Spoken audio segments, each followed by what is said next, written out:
Hello viewers, welcome back to our channel life style of నిష్ఠ. ఎలా ఉన్నారు? అంతా బాగున్నారా?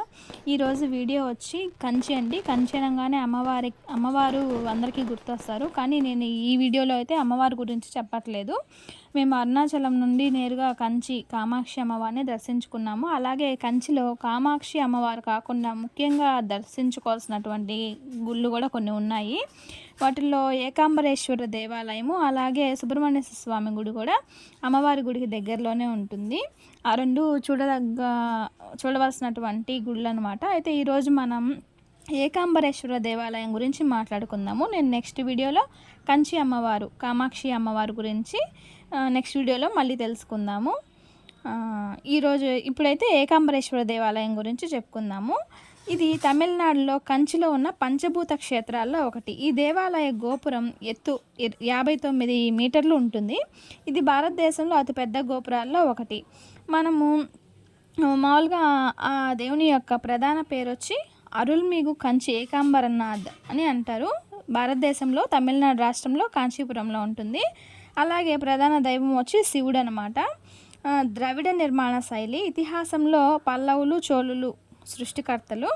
ఇకపోతే కంచిలో ఉన్న ఏకాంబరేశ్వర దేవాలయం పంచభూత క్షేత్రాల్లో ఒకటి. ఏకాంబ్ర అంటే మామిడి, అంబర అంటే వస్త్రం, ఆకాశం అని నానా అర్థాలు. ఏకాంబరేశ్వర స్వామి అంటే ఒక మామిడి చెట్టు కింద వెలసిన స్వామి అని అర్థం. ఏకాంబరేశ్వరుడు భూమిని సూచిస్తాడు. ఈ క్షేత్రం యొక్క పురాణ గాథను ఆలయ ప్రవేశ ద్వారం వద్ద ఎడం చేతి వైపు చిత్రాల్లో తిలకించవచ్చు. ఈ దేవాలయాల్లోని ప్రధాన దైవం శివుడు. ఆలయాల్లో 4 వైపులా 4 గాలిగోపురాలు ఉంటాయి. ఒక్కో గాలిగోపురం ఎత్తు 59 మీటర్లు. దేవాలయం లోపలి మండపంలో 1000 స్తంభాలు ఉంటాయి. ఆలయంలో 1008 శివలింగాలు ప్రతిష్ఠించబడి ఉన్నాయి. ఈ దేవాలయంలో ఉన్న 3500 సంవత్సరాల వయసు గల మామిడి వృక్షంలోని 4 కొమ్మలు 4 రకాల రుచిగల పళ్ళను కాస్తాయి. సంతానం లేని దంపతులు ఈ చెట్టు కింద పడే పండును పట్టుకొని ఆ పండును సేవిస్తే సంతానం కలుగుతుందని ఇక్కడి ప్రజల నమ్మకం. అలాగే ఇంతటి ప్రాశస్త్యం కలిగిన ఈ మామిడి వృక్షం యొక్క కాండం మాత్రం చూడగలం ప్రస్తుతం. ఈ మామిడి వృక్షం యొక్క కాండాన్ని అద్దాల్లో పెట్టి ఉంచి దేవాలయంలో భద్రపరిచారు. ఇప్పుడు పురాతన మామిడి వృక్ష స్థానంలో దేవస్థానం వారు కొత్త మామిడి వృక్షాన్ని నాటారు.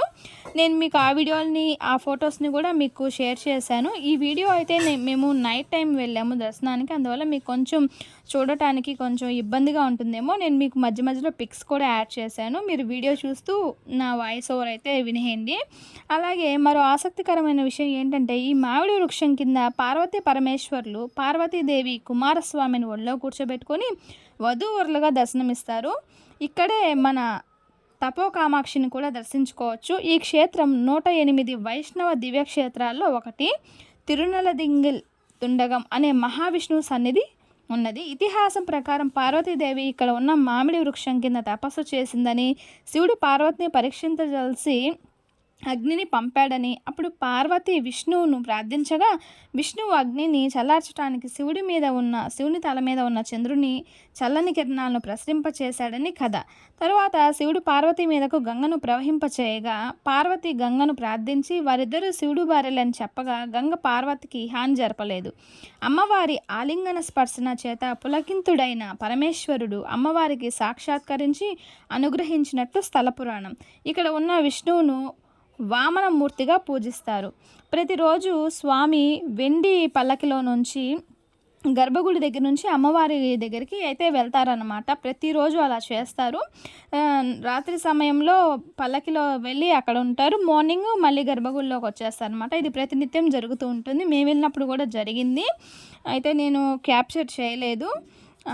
చాలా బాగా జరిగింది. ఇది ఒక పంచభూత స్థలం అనమాట. పంచభూతం అనగా నింగి, నేల, గాలి, నీరు, నిప్పు. ఈ 5 మూలకాల అభివృద్ధీకరణమే పంచభూత క్షేత్రాలు. ఈ 5లో 4 తమిళనాడులో, 1 ఆంధ్ర రాష్ట్రంలో ఉన్నాయి. నింగి ఆకాశలింగం చిదంబరం తమిళనాడులో ఉంది. నేల పృథ్వీలింగం కంచి తమిళనాడులో ఉంది. ఇప్పుడు మనము చెప్పుకునేది అనమాట పృథ్వీలింగం. నెక్స్ట్ గాలి వాయులింగం శ్రీకాళహస్తిలో ఉంది. నెక్స్ట్ వీడియోలో నేను మీకు అది కూడా షేర్ చేసి అక్కడ విశిష్టాలను కూడా నేను మీకు చెప్తాను. నెక్స్ట్ నీరు జలలింగం తిరువన్నాలయంలో, జంబుకేశ్వర కోవెల తిరుచిరాలపల్లి తమిళనాడులో ఉంది. నిప్పు అగ్నిలింగం తిరువన్నామలై తమిళనాడులో ఉంది. మనం ఈ అగ్నిలింగం గురించి అయితే మనము ఇంతకుముందు వీడియోలో చెప్పేసుకున్నాము. ఇక కర్ణాటక సంగీతం త్రిమూర్తుల్లో ఒకరైన శ్రీ ముద్దుస్వామి దీక్షితులు ఈ క్షేత్రాన్ని దర్శించి పూర్వీ కళ్యాణి రాగంలో ఏకామ్రనాదం, భజేహం మరియు భైరవి రాగంతో చింతయమకంద మూలకందం అను కృత్యులను రచించారు. ఇక ఆలయ వేళలైతే ఉదయం 6 గంటల మొదలు మధ్యాహ్నం 12:30 వరకు, సాయంత్రం 4 గంటల నుంచి రాత్రి 8:30 వరకు మనకి దర్శనం అయితే జరుగుతుంది. తమిళనాడు మాజీ ముఖ్యమంత్రి అన్నా డిఎంకే అధినేత జయలలితను ఒక ఆలయ విగ్రహ ప్రతిష్టలో బలిగొన్నట్లు వార్తలు. అయితే ఈ అంశంపై రాష్ట్ర వ్యాప్తంగా చర్చలు జరిగాయి. ఈ వివరాలను పరిశీలిస్తే కాంచీపురంలోని ఏకాంబరనాథ్ ఆలయం ఉంది.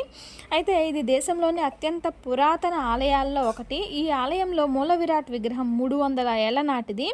కాంచీపురం, కంచి లేదా కాంచీపురం తమిళనాడులో కాంచీపురం జిల్లాలో రాష్ట్రధాని కాంచీపురం జిల్లా, తమిళనాడు రాష్ట్ర బంగాళాఖాతం తీరంలో చెన్నైకి నగరానికి 70 కిలోమీటర్ల దూరంలో ఉంది. జిల్లా రాజధాని కాంచీపురం పలార్ నది ఒడ్డున ఉంటుంది. కాంచీపురం చీరలకు, దేవాలయాలకు ప్రసిద్ధి. కంచి పట్టణంలో పంచభూత క్షేత్రాల్లో ఒకటిగా ప్రసిద్ధిగాంచిన ఏకాంబరేశ్వర దేవాలయం, కంచి కామాక్షి దేవాలయం, ఆదిశంకరాన్ని స్థాపించిన మూలామాయ కంచి శంకర మఠం ఉన్నాయి. కంచి పట్టుచీరలు దక్షిణ భారతదేశంలో నందేకాక ఉత్తర భారతదేశంలో కూడా చాలా ప్రసిద్ధి చెందాయి. కాంచీపురం జిల్లాలో ఉన్న మహాబలిపురం అనే చారిత్రాత్మక రేణు పట్టణం పల్లవుల శిల్పకళ చాతుర్యానికి తార్పణ్యం. జయమృతికి ఆలయమా కారణమా అన్నట్టుగా పురాతనమైన ఈ ఆలయంలో విగ్రహ పాక్షికంగా దెబ్బతిన్నదే కారణంతో కొత్త విగ్రహాన్ని ప్రతిష్ఠించాలని ఆలయ కమిటీ నిర్ణయించింది. అయితే చిన్నపాటి మరమ్మతులు చేస్తే సరిపోతుందని శిల్పులు మూల విరాట్ను మార్చడం వల్ల రాష్ట్రాధినేతకు ప్రాణహాని కలగవచ్చునని పలువురు సూచించారు. అయితే వీటిని పట్టించుకొని కమిటీ 5వ తేదీన విగ్రహాన్ని ప్రతిష్ఠించింది. అదే రోజున జయ కన్నుమూశారు.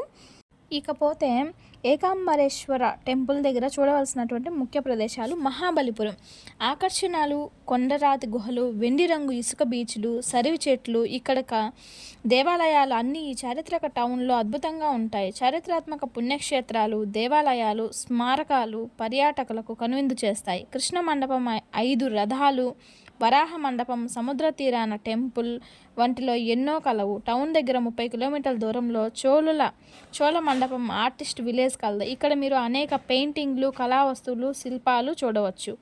ఇక వెల్లూరు సిటీ ఆఫ్ తమిళనాడు, వెల్లూరు ప్రయాణికులకు ప్రయాణ కేంద్రంగా కూడా గుర్తించబడింది. ఈ నగరాన్ని పోర్ట్ సిటీ ఆఫ్ తమిళనాడు అని కూడా అంటారు. వెల్లూరు గొప్ప సంస్కృతి మరియు వారసత్వం మరియు చిరకాలం నిలిచి ఉండే ద్రావిడ నాగరికతలో అన్ని కలగలిపిన ఒక అద్భుతమైన చరిత్ర కలిగి ఉంటుంది. చూసారు కదండి, ఈరోజు వీడియో అయితే ఇదనమాట. నేను నాకు తెలిసినటువంటి అన్ని విషయాలను నేను మీతో షేర్ చేశాను. లాస్ట్లో మేము కొన్ని పిక్స్ తీసుకున్నాము, అవి మీకు కూడా షేర్ చేశాను. మీరు కూడా ఒకసారి చూసేయండి. అలాగే తప్పకుండా ఇంకా ఎవరైనా ఏకాంబరేశ్వర స్వామి గుడికి వెళ్ళని వాళ్ళు ఎవరైనా ఉంటే తప్పకుండా వెళ్ళి స్వామిని దర్శించుకొని స్వామి యొక్క కృపకు పాత్రలు కావాల్సిందిగా కోరుకుంటున్నాను. అలాగే పాండిచ్చేరి కూడా అక్కడ నుంచి దగ్గరే. నెక్స్ట్ తిరువన్నామలై కూడా అక్కడ నుంచి కంచి నుంచి కూడా దగ్గరగానే ఉంటుంది. తిరువన్నామలైను ఒక ఆకర్షణీయంగా మరియు చూడముచ్చటగా ఉన్న ఒక ఆధునిక ఆదర్శధామం గల పట్టణం. దేశంలోనే ఈ ప్రదేశంలో ప్రేమ మరియు సోదర ప్రేమకు ఒక ఖచ్చితమైన ఉదాహరణ ఉంటుంది. లేకపోతే మీరు ఒకసారి ప్రయత్నించి చూడండి. పర్యాటకులకు చాలా ప్రసిద్ధి చెందిందనమాట. అండ్ ఇది ట్రైన్ కానీ, బస్ కానీ, విమానాల్లో కానీ ఇక్కడికైతే వెళ్ళవచ్చు. తిరుపతి, కర్నూలు, కడప మీదుగా 12 గంటల్లో చేరవచ్చు. తిరుపతి శ్రీనివాసుని కూడా ఈ మార్గంలో మీరు దర్శించుకోవచ్చు. నెక్స్ట్ ఇందులో 13 గంటలు పడుతుంది. వాయు మార్గం హైదరాబాద్ నుండి నెల్లూరు మీదుగా చెన్నై విమానాశ్రయాల్లో దిగి అక్కడ నుంచి కూడా కాంచీపురం చేరుకోవచ్చు. ఇదండి వీడియో. నా వీడియో మీ అందరికీ నచ్చిందని అనుకుంటున్నాను. ఇంకా నా ఛానల్ని ఎవరైనా సబ్స్క్రైబ్ చేసుకోకపోతే సబ్స్క్రైబ్ చేసుకోండి, లైక్ చేయండి, షేర్ చేయండి. Thanks for the watching. Next వీడియోలో మళ్ళీ కలుద్దాం. అంతవరకు నమస్తే. నెక్స్ట్ కాంచి అమ్మవారి గురించి చెప్తాను. అలాగే కాళహస్తి స్వామి గురించి కూడా నేను చెప్తానండి. వాయులింగం గురించి కూడా నేను నాకు తెలిసిన విషయాలన్నీ నేను మీతో తప్పకుండా షేర్ చేస్తాను. ఇంకొక ముఖ్య విషయం ఏమిటంటే ప్రతిరోజు స్వామి ఆలయం దగ్గర నుండి ఆలయం పైన చిన్న చిన్న రంధ్రాలు ఉంటాయి. ఆ రంధ్రాల్లో నుంచి సూర్యుని యొక్క కిరణాలు ప్రతిరోజు ఆ స్వామి యొక్క గడప వరకు పడతాయండి.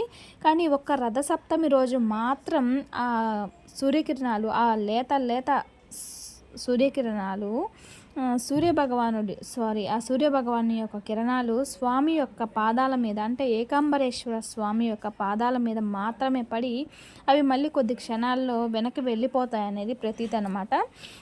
మీరు ఎవరైనా ఈసారి అలాగా రథసప్తమి రోజు కానీ వెళ్తే మీరు ఈ సన్నివేశాన్ని తప్పకుండా గమనించవచ్చు. మిగిలిన రోజుల్లో గడప వరకు మాత్రమే ఉండి ఆ ఒక్కరోజు మాత్రమే గడప దాటి స్వామివారి పాదాల మీద పడటం అనే ఒక ఘట్టం అనేది చాలా అద్భుతంగా అపురూపంగా ఉంటుంది. Thanks for the watching. Don't forget the subscribe. Next వీడియోలో మళ్ళీ కలుద్దాం. అంతవరకు నమస్తే.